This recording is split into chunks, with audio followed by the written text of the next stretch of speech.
4th and 1. We're on our own 37-yard line. What are we going to do? It's time to send for the Punt Team. Hello, everyone, and welcome to the Punt Team, the Racing Post weekly NFL betting show, where we give you our best bets, picks, and predictions for all the biggest games in the NFL this week. Moving on to Week 12 now. And Luke, how good was Week 11 last week? It was almost a clean sweep.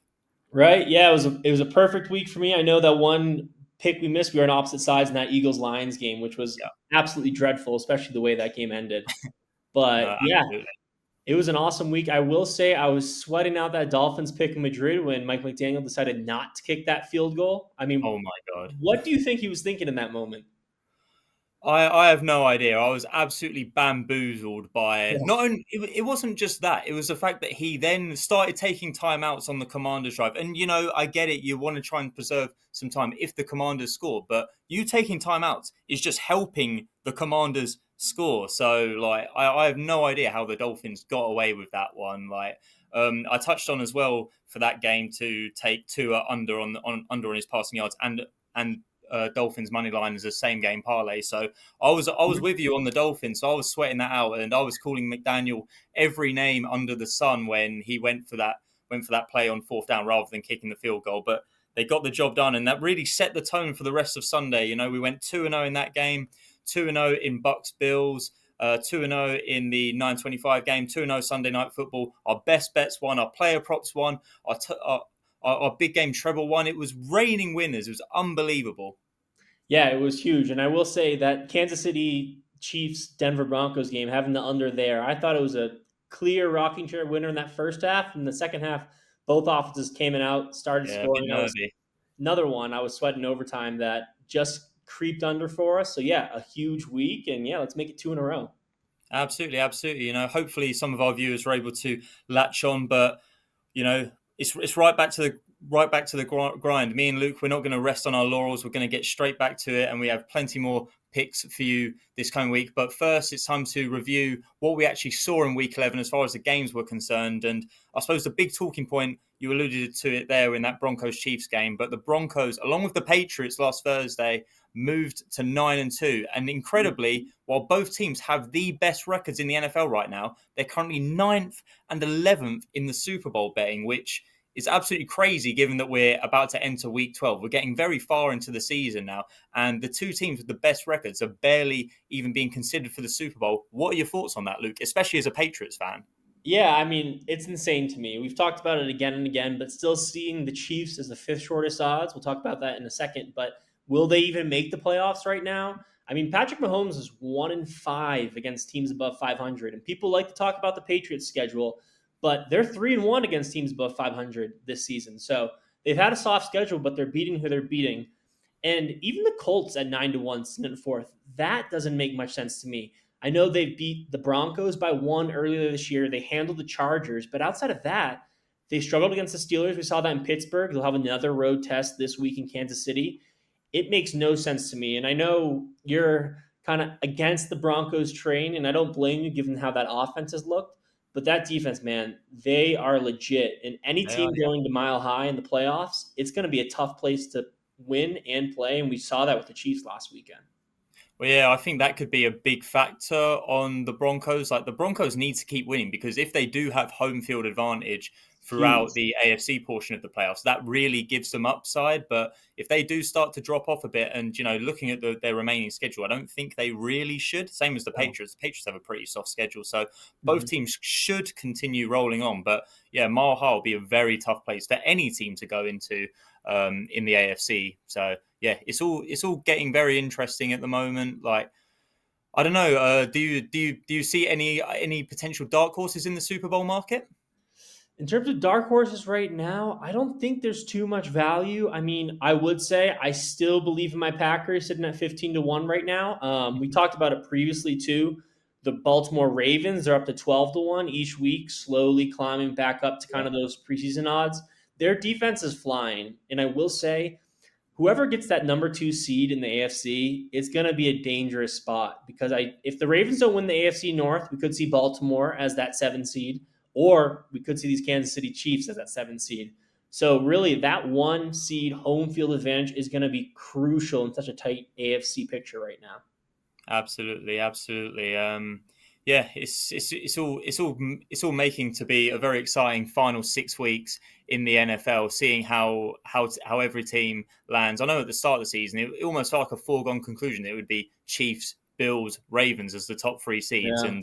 and a mega scramble to be the number one seed to avoid the other two teams potentially. But yeah, the script is completely flipped now. We could see Bills Chiefs in a potential like divisional game, Yeah.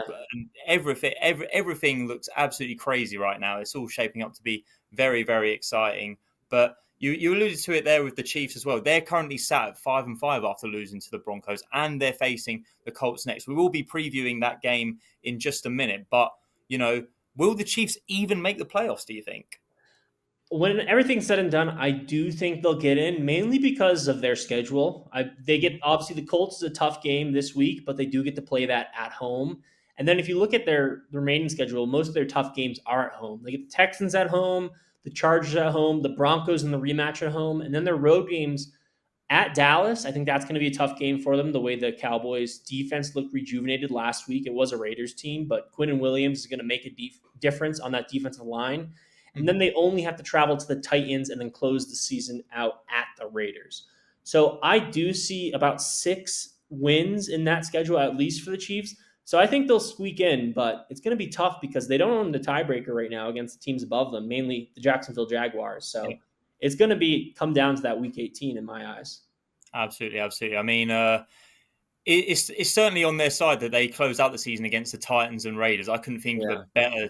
a better couple of teams to wrap up against, especially expecting that those probably will be must-win games for Kansas City. But now moving on to their game this Sunday, as alluded to, they are playing the Colts in that 6 p.m. game. The Chiefs favoured by 3 points. But what are your thoughts for this game? How do you expect it to pan out? Yeah, this is an interesting game. It's one of a weird trend when looking at this because the Chiefs are just 5-5, but they're favored against a Colts team that's 8-2. And since 1990, there have been 14 instances that a team that's 500% win percentage or worse favored against a team winning 80% of its games in the 11th game or later this season. And those teams that are 500 or worse are 14-0 straight up in this matchup and 12-0-2 against the spread. So Wow. historically, the trends favor Kansas City, and also the Colts do get a boost coming off a bye, and historically that's been huge against Mahomes. The 9 teams that have had a bye before facing Kansas City are 6-3 against the spread. Daniel Jones also has been great as an underdog. When his team is above 500, he's 11-4 against the spread, and only Matt Stafford has been more profitable in this spot. So when it comes to the trends in the sides, I'm kind of mixed on who to go. I do think Kansas City will pull it out. 3 points, I can't really pick. So when it comes down to it, I'm actually taking the under in this one.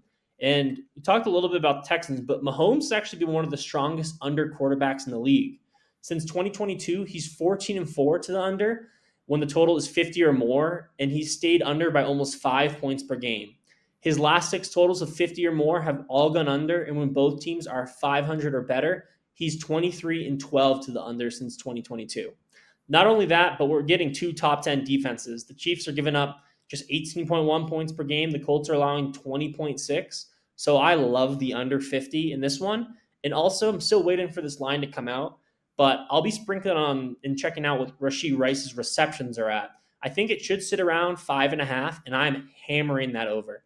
The Colts are giving up the 4th most catches to wideouts at 13.5 per game, and Drake London had 7 receptions against him.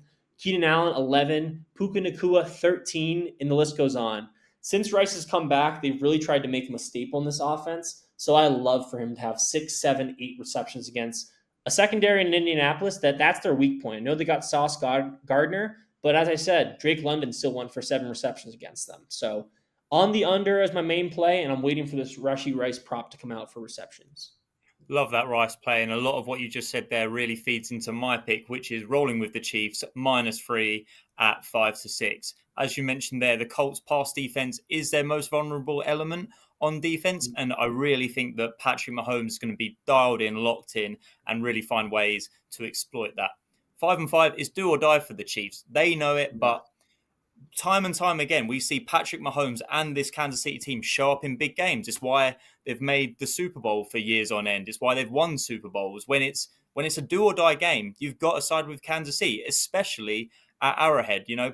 For even though they're 5-5, KC is 4-1 at Arrowhead this season, and they've had some big wins there. They absolutely crushed both the Ravens and the Lions, and they also delivered blowout wins over the Raiders and Commanders. So KC really knows how to get it done in front of its home crowd. And I still have my reservations over the Colts, even though they're 8-2 and they have been tremendous, and they're coming into this game off their bye.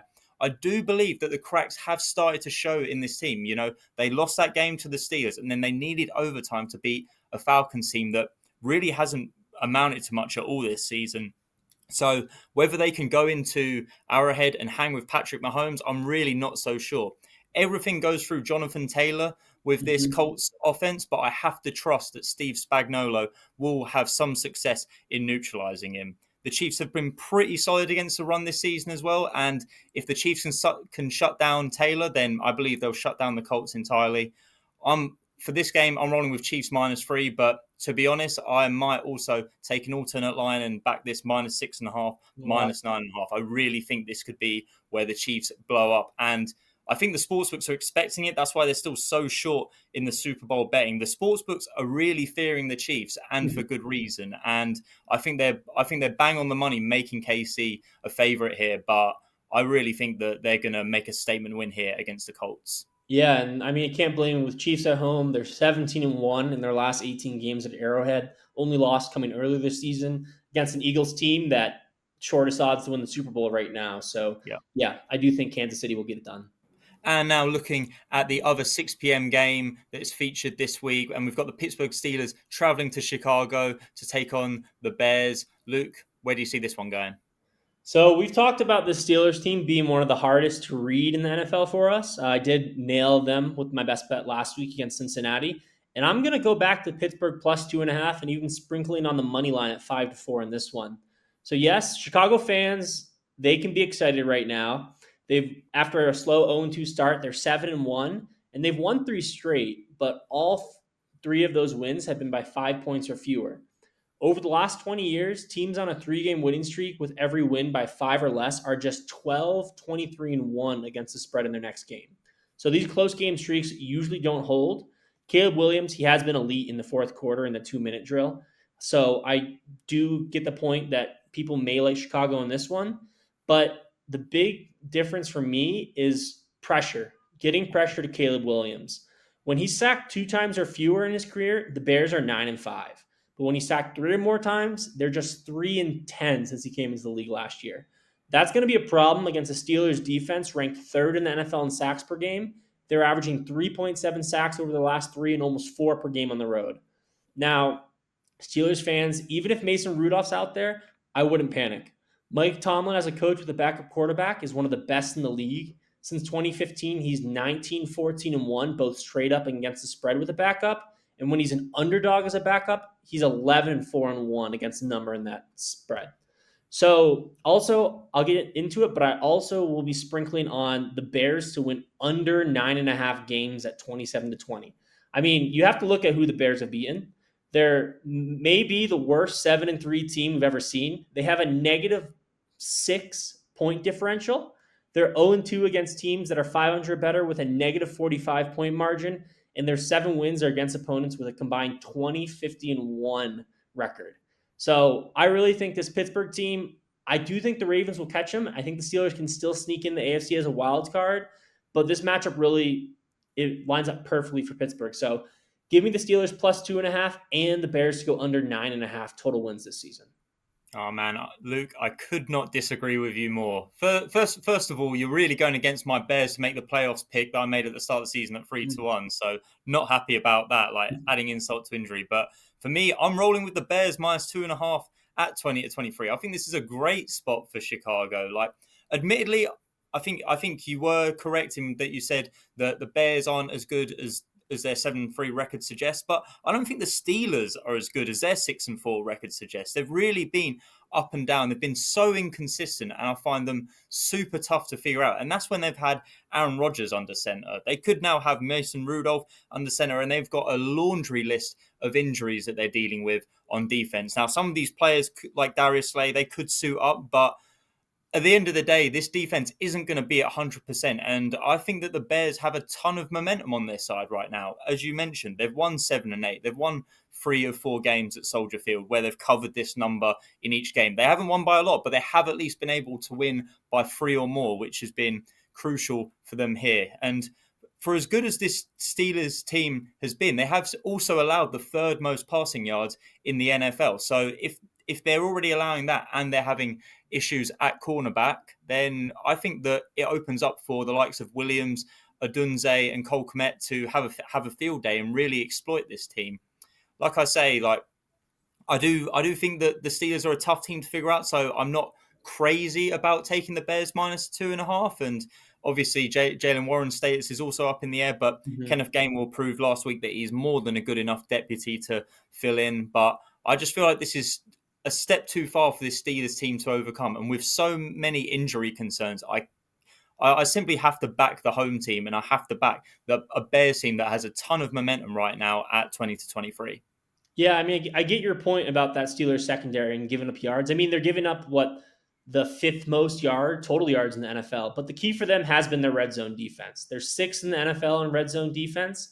And yeah, I do think it'll be a close game. I did also take the Steelers up to 8.5 in a few teasers this week. I think it's going to be an ugly game.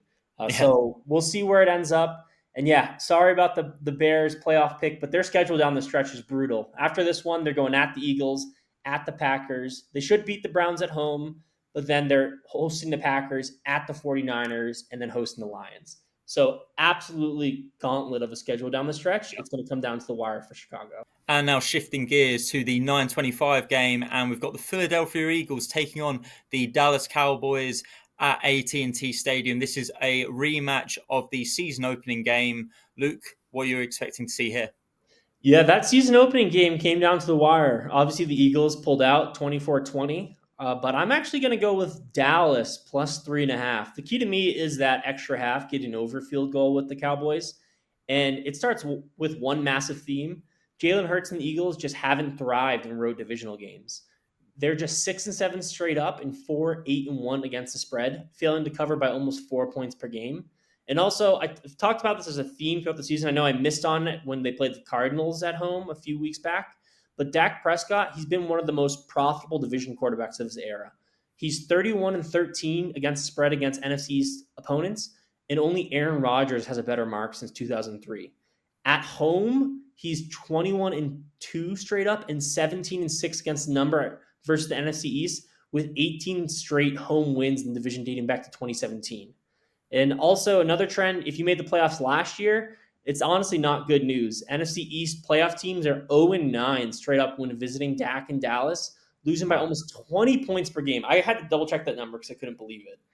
This Dallas offense is absolutely humming. I know the Eagles defense looks really like you can't even break them down right now. So it's going to be kind of two masses going out against each other. But Dallas also has a great scheduling edge. The Eagles, you would think when they're playing teams on short rest would be good, but opponents are 3-0 both straight up and against the spread since 2018. This year, we saw the Broncos and Giants were the only two teams to play Philly in short rest, and they both beat them outright. Finally, really, the decider for me was Lane Johnson. Obviously, he'll be out this week. He avoided an IR stint, it looks like. It's still up in there whether he'll have surgery or not. But over the last decade, the Eagles are 96-41-1 when he plays and just 12-23 when he doesn't. So he's a key for this Eagles offense that is struggling already. I do think the way the Dallas offense is playing now that CeeDee Lamb is in the mix again, George Pickens, Jake Ferguson, Javonte Williams easily. I love this Dallas offense. So I do think they can put up enough points against a strong Philly D to maybe not win, but I have to take them plus 3.5 in this one. Luke, what are you doing to me, man? We're on opposite sides again because I'm all over the Eagles in this one. I'm going Eagles minus 3.5. at 10-11. And, a lot of it comes down to just how rigid this Eagles defense has been. Like, ultimately, I have more faith in the Eagles putting points on this Cowboys defense than I have in Dak moving the chains against the Eagles defense. The Eagles, they've won 4 straight and they really seem to be starting to come alive at the right time. They're now Super Bowl favorites for a reason. And, looking at this Eagles defense, they've allowed just 9 passing touchdowns this season, which is the fewest in the NFL. And that goes along with allowing the 7th fewest passing yards per attempt. Now, Cowboys offense has been hot. We saw it on Monday night when Dak had 4 passing touchdowns against the Raiders. But if he does get stunted by this Philly defense, a defense that has allowed only 16 total points over their last 2 games, then I think that can really spell trouble for the Cowboys. And, it's not like Dallas has been amazing at Jerry World so far this season. I mean, it was only a couple of weeks ago that we saw them lose to the Cardinals, who haven't been great at all. But then when you flip it to the Cowboys defense, they've been allowing the 2nd most passing yards per attempt. They've allowed the 2nd most passing touchdowns. They've allowed the 6th most yards per carry on the ground. Admittedly, they have brought in Quinnen Williams and Logan Wilson to try and stem that bleeding and rectify that, but I just don't think it will be enough against this Eagles team that really feels like it's starting to come to the fore. It seems to happen at some point every year where the Eagles go through a rough patch and then just start to climb out of it. I feel like it happened last year that there were questions over Sirianni and the Eagles early in the season, and it just suddenly started to click. And I feel like Philadelphia is really starting to build momentum at the right time. So looking at this game, also we saw the Cowboys get blown out by the Broncos as well. Like this Dallas team has been very up and down, and a solid win over a floundering Raiders team isn't enough to make me want to side with them getting 3.5 points. So, yeah, give me the Eagles minus 3.5 at 10-11.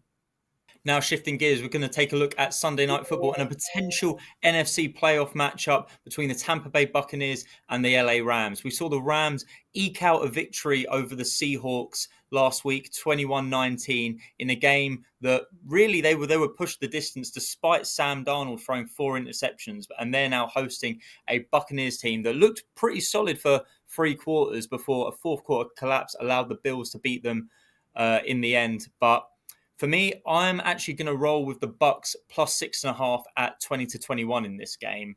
Now, the Rams look like serious Super Bowl contenders at the moment. They're 2nd favorites. In my opinion, I actually think that they should be favorites for the Super Bowl. They've looked tremendous this season. And while I think they will win this game, I think the Buccaneers have what it takes to keep it somewhat close and stay within a touchdown. So Stafford did have a struggling day against the Seahawks. He only completed around 50% of his passes. Ironically, he's somehow been catapulted into being the MVP favorite despite that performance. And he's leapfrogged over Drake May, who I thought looked tremendous against the Jets, but go figure. But Anyway, ultimately the Rams offense has looked pretty sharp, but I think the Bucs have enough to keep him in check or at least go toe-to-toe with Stafford. They looked absolutely tremendous. Baker Mayfield doing what he does in going blow for blow with that Bills team. We saw Sean Tucker breaking out, him and Rachaad White getting the job done on the ground. But the X factor more than anything for Tampa is that it looks like they're going to be getting Bucky Irving and Chris Godwin back for this game. And that would be absolutely huge. Being able to have both Godwin and Emeka Egbuka out wide gives Baker so much more upside in the passing game. And I really think that they can go blow for blow with this Rams team at SoFi. He's mainly been playing mistake-free football. Baker, only 3 interceptions so far this season. So he shouldn't really give the Rams defense too much that they can feed on. And ultimately, I do think that the Rams will be able to match the Bucs scoring, but I don't know if it will be enough to win by more than a touchdown or to blow out Tampa. So Rams, I'm not totally sure about, although I do think that they will go very far this season. So give me the Bucs plus 6.5 at 10-11. How about you, Luke? Where are you going? Well, we are on opposite sides once again, Wilsh, because I am going to be on the LA Rams minus 6.5. And I didn't mention it earlier, but I do think if you think the Bucs can win this game, possibly, them at 30-1 right now for the Super Bowl isn't a bad price. I'll be waiting one more week and might sprinkle on them next week. And funny enough, I do think Bucky Irving and Chris Godwin coming back will be a boost for their offense.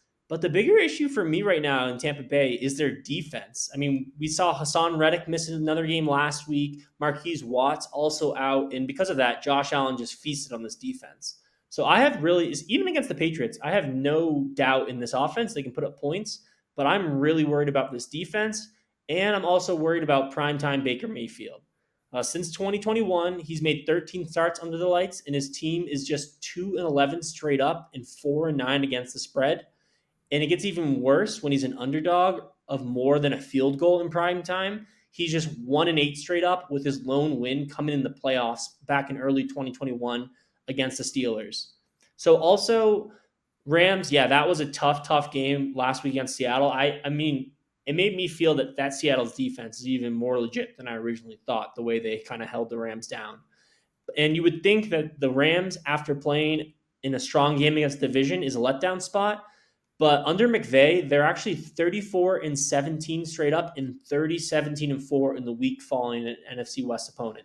So they honestly respond after playing in divisional battle. So I won't take much from that. And I just don't believe in Todd Bowles in big games. I know he won that Super Bowl with Tom Brady, but he's faced 28 opponents who entered the season with a win total above 9. The Rams sat at 9.5.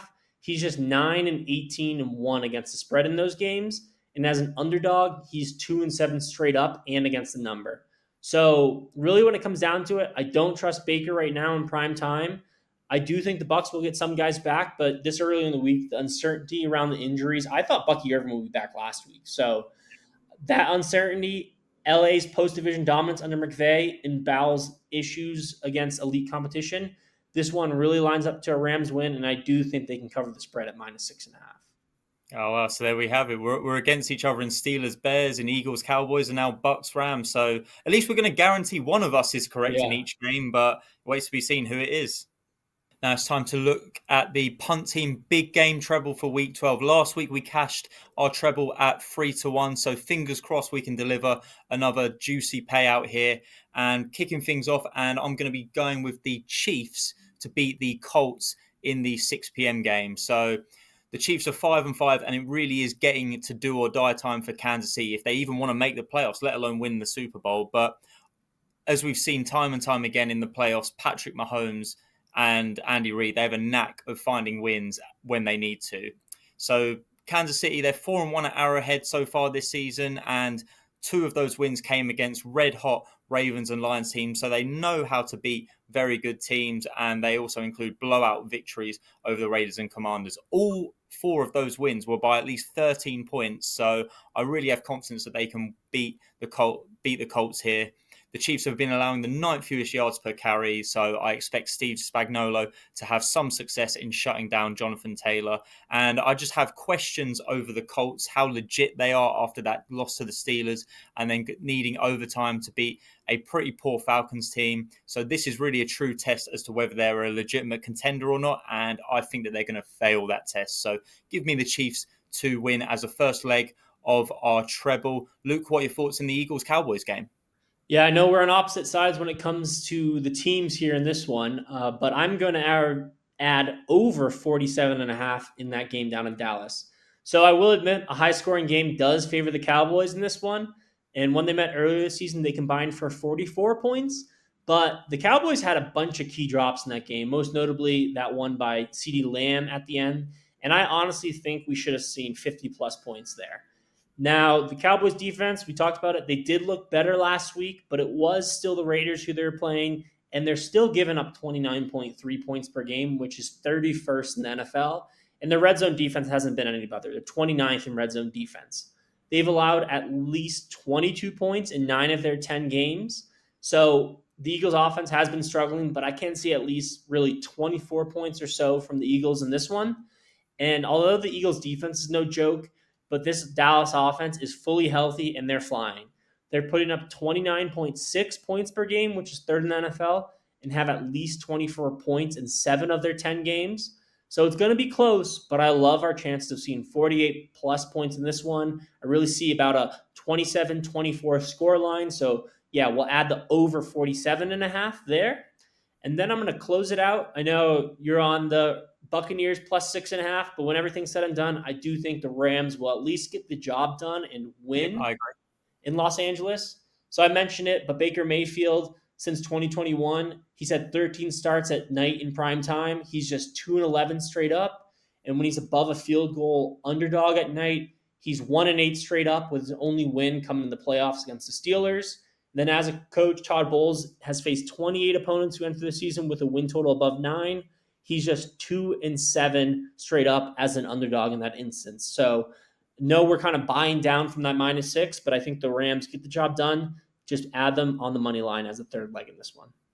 Big fan of that. So there you have it. Our big game treble for this week. We've got the Chiefs to beat the Colts. We've got over 47.5 points in Eagles versus Cowboys. And then we have the Rams to beat the Buccaneers. Comes in at around 3-1. Fingers crossed for another winner. Let's do it. Now it's time to take a look at mine and Luke's best player props for the Sunday slate in the form of the Punt Team player prop double. Last week we hit our player prop double at 7-2, and I believe this week's double comes in at around the same price. So here's hoping we can go 2 in a row.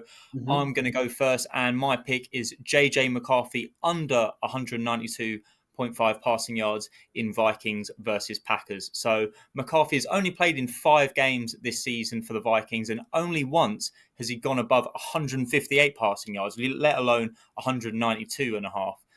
The Packers are a very mean defense, especially against the pass. They're allowing the joint fewest passing yards per attempt at only 6. And they've just held Jameis Winston, Jalen Hurts, and Bryce Young to 201 passing yards or fewer. JJ McCarthy, there's no way to sugarcoat it. He's struggling right now. He's barely completing 50% of his passes, and I imagine a lot of Vikings fans are deeply missing Sam Darnold after what he did for this offense last year and what he's doing in Seattle right now. But more than anything, going back to the Packers defense, they've allowed the fewest 20-plus passing yard plays in the NFL, and they're joint 6th in allowing the fewest 50-plus yard pass plays. So this is a defense that doesn't give up big plays. I know that they'll probably be vulnerable to that with the likes of Justin Jefferson, but Jefferson's been massively disappointing this season, and a lot of that stems from McCarthy's struggles to really get up to NFL speed after missing his rookie campaign for injury. This is obviously a low line for a passing yard prop, but it doesn't feel low enough to me, all that considered. McCarthy is very low on confidence right now, and now he's got to go into the frozen tundra, and he's going to have Micah Parsons gunning for him. Give me McCarthy under 192.5 passing yards at 10-11. How about you, Luke? Yeah, I love that play. I mean, if you're a Vikings fan, you have to be just feeling awful. Not only Sam Darnold, but seeing Daniel Jones walk out the door and then do what he's doing in Indianapolis. Yeah. So definitely love McCarthy under in that one. And this one, sorry, Patriots fans, I am actually going to go against the grain for us in this one, and I'm taking T. Higgins to score a touchdown for the Bengals this week at 27-20. So Higgins is coming in scorching hot. He's had a touchdown in 4 straight games, which including a 2-touchdown game against the Bears. And while I've harped on it, our New England rush defense has been elite this year. The secondary really has been bang average. They're giving up 1.27 receiving touchdowns per game to opposing wideouts, which is actually 28th in the NFL. They've allowed a wide receiver touchdown in 8 of their 11 games this season, and they've given up 7 total wide receiver scores over the last 3 weeks alone. So the matchup also lines up with Cincinnati's scoring trends. The over is actually 5-0 in Bengals home games this year and 11-2 at home at the start of last season, clearing the total by more than 15 points per game. So I'm actually on the over in this game as well. They did go under their game total last week against Pittsburgh, but since 2023, the over is 12-2 in Bengals games immediately following under. So this is a bounce back scoring spot. The last bit is, I'm sure most of our viewers saw Jamar Chase with that spit on Jalen Ramsey last week, now suspended for this game, but that just means giving more T. Higgins stock. Without Chase, he scored in 3 of 5 games and averages over 102 receiving yards. If you look at the numbers, he had 140 receiving yards and a score in 2023, 114 and a touchdown in 2022, 148 on 13 targets, 60 on 7 catches, and then another 49 in a score. So although he's had at least 60 receiving yards and he scored in 3 of the 5 games without Chase, I think Flacco will be targeting early and often. So the volume matchup, this scoring environment, I do think it'll be a high-scoring games. It all points to Higgins finding the end zone in this one. Big fan of that. So there you go. The Punt Team player prop double. We've got JJ McCarthy under 192.5 passing yards in Vikings versus Packers, and then T. Higgins to score a touchdown in Bengals versus Patriots. That comes in at 7-2. We had a 7-2 winner last week. Let's make it 2 in a row. Mm-hmm. Now it's time to shoot for the moon, where we give you our mega moneyline acca, where Luke and I give you a pick from all 12 of Sunday's NFL matchups in the hopes of delivering a very, very tasty payout indeed. So, Luke, I'm going to start things off with you. Colts or Chiefs? Chiefs. Vikings or Packers? I'll take Green Bay. Patriots or Bengals? Patriots, keep it rolling. Giants or Lions? It's the Lions. Jets or Ravens? That's a tough one. I'll take Baltimore. Steelers or Bears? Against the grain, I'll take the Steelers in that one. Now I'll pass it over to you. Seahawks or Titans? Seahawks. Browns or Raiders? Yuck. Raiders. Jaguars or Cardinals? I'll take the Jags. Another gross one. Falcons or Saints? I'm going with the Falcons. Okay. Eagles or Cowboys? Eagles. And close it out on Sunday night. Bucks or the Rams? The Rams. So there we go. 12 games, 12 picks. Only 90-1 odds on that one. I say only. There's just a bunch of heavy favourites this week, which makes it pretty tough. But, you know, a winner's a winner. So fingers crossed we can go 12-0, sweep the board. And I won't be complaining about a 90-1 payout. So if you're tailing, best of luck. So to wrap things up now, we're going to dive into the Punt Team best bets of the week, where Luke and I give our top picks of the entire Sunday NFL Week 12 slate. It was another 2 winners for Luke and I last week, where I picked the Seahawks +3, just about squeezed that one out. And Luke had a very comfortable win with Steelers at -5.5. So over the last 2 weeks, Luke and I have cashed our best bet. So we're 4-0. So let's see if we can make it 6-0. And I'm going to be kicking things off by taking the Falcons +1.5 at 10-11 against the Saints. Now, there's been a lot of concern over the Falcons. I've been deeply disappointed by them this season, especially after they got those wins early in the season against the Vikings and the Bills. I actually had a lot of respect for this team coming into the season, but they just seem in a total tailspin. However, I do believe that they'll get the job done this weekend against the New Orleans Saints. So Michael Penix Jr. has been ruled out for this game, and they're going to be having Kirk Cousins under center. And although he looked rough when he came in for Penix last week, I still believe that he's probably the best backup in the NFL. And with a full week of practice under his belt and ability to fully prepare for this Saints team, I really think that he's going to lead the Falcons to victory here. The Saints offense just has not been scoring points. They've exceeded the 19 mark only twice in 10 games. And Tyler Shuck has added more to this New Orleans offense since coming in under center, but he still doesn't look like a starting NFL quarterback to me. And he's going to be going up against a Falcons defense that has, for the most part, been tremendous this season. Now, last week, we saw out of nowhere, seemingly, Atlanta get absolutely shredded by Bryce Young in the passing game, but that was more of an outlier as opposed to the rule for this Atlanta defense. It previously looked tremendous, so I believe that they're going to go back to that against a quarterback like Tyler Shuck, and I believe that they're going to have some success in shutting him down. They've only allowed the 9th fewest passing yards in the NFL while making the 2nd most sacks. So if they're giving Shuck a ton of pressure, then you have to believe that he's going to make some mistakes that Atlanta are able to capitalize on. They've also only allowed 8 rushing touchdowns this season, so I think they can neutralize Alvin Kamara as well. It's been a rough season for the Falcons, but they still have the likes of Bijan Robinson, and this is still the team that beat the Bills a few weeks ago. They've lost 5 in a row since that game, but I think they're going to stop the bleeding here. Give me Falcons +1.5 as a little insurance, but I do believe they'll win outright. Falcons at 10-11. What about you, Luke? Yeah, that is definitely a gross one, but I agree with you. I think Atlanta will get the job. I have no faith in that Saints team. And so for my best bet of the week, I'm actually going to go with the Detroit Lions -10 at 5-6. So it does sit at 10.5, 10-11. I'd buy the half point down to 5-6 just because that's a key number here. But either way, this is a perfect storm for Dan Campbell and Jared Goff. No, they looked awful last week against the Philadelphia Eagles, but as a duo, they are at their absolute best after a straight up loss. They're 22-8 against the spread in that spot and have covered 13 straight dating back to November 2022. And I talked about it last week, but indoors, outdoors does make a huge difference for Cali boy Jared Goff. He's become an automatic play when he's indoors. Off a loss, when he's playing the next game in domes, he's 24-7 against the spread in his career. Outdoors, he's below 500. But when he gets back inside, he resets in a big way. Also, Dan Campbell, even without Jared Goff, he's been awesome off a loss. 25-14 against the spread in his career. But when he's laying -4 or more, he's a perfect 8-0 against the spread. So I'm hoping to make it 9. But Detroit also has a sneaky advantage. Since last season, they obviously didn't convert a 4th down against the Eagles last week. And it was again and again, it felt like I was watching a Madden game. But when they don't convert a 4th down, they're 9-1 straight up and 8-2 against the spread the next week, covering those games by more than 10 points per contest. So they're responding every single time. Now, on the Giants side, it's bleak. They should get Jackson Dart back this week. It looks like he'll be clear in concussion protocol by Sunday. But either way, New York has lost 10 straight road games. 10.